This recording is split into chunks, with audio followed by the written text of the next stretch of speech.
Hi అండి, పెద్దమ్మ చేతి వంట. ఇలా వంకాయ కూర చేస్తున్నాను. పాలు పోసి 2 గంటల ఆయిల్ వేసుకున్నాను. ఆయిల్ వేడెక్కాక తాలింపు గింజలు వేసుకోవాలి.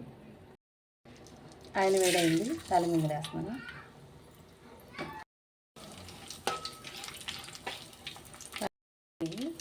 ఉల్లిపాయ వేస్తున్నాను. ఒక ఉల్లిపాయ తీసుకున్నాను పెద్దది.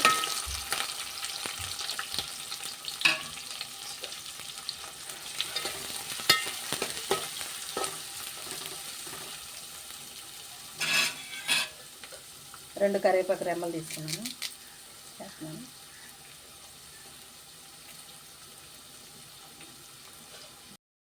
పావు కేజీ వంకాయ కూరలోకి ఒక పెద్ద ఉల్లిపాయ, 4 పచ్చిమిరకాయలు, 2 కరివేపాకు రెమ్మలు వేసుకున్నాను. ఇది కొంచెం ఉల్లిపాయ వేగాలి. వేగిన తర్వాత వంకాయ ముక్కలు వేస్తాను.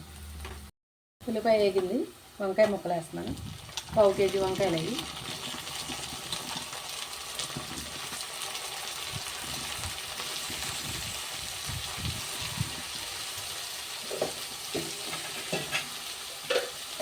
కొద్దిగా ఉప్పు వేస్తున్నాను కండ్రెక్కకోకుండా ఉండడానికి.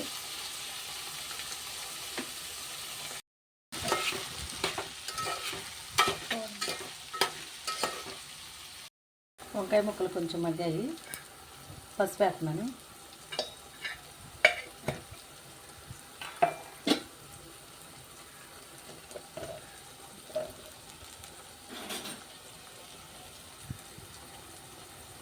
కొంచెం అల్లం వెల్లుల్లి పేస్ట్ వేగనివ్వాలి.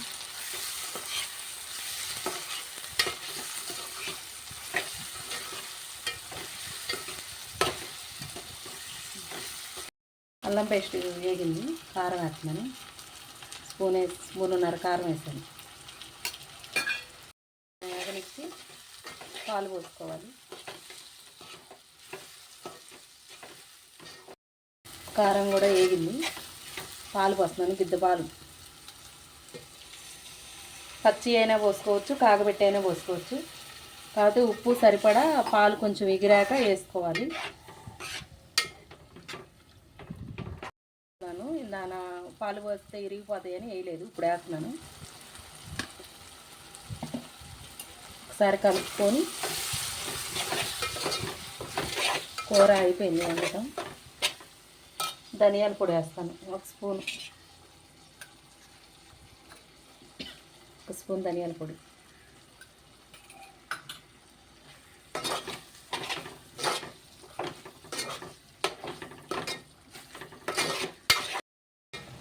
ఉప్పు ఎక్కువ తినేవాళ్ళు చూసేసుకోండి, మాకైతే ఈ ఉప్పు సరిపోతాయి.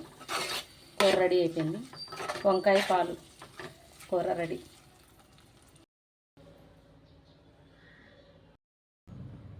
వంకాయ పాలకూర రెడీ అయిపోయిందండి. నచ్చిన వాళ్ళు like, share and subscribe please.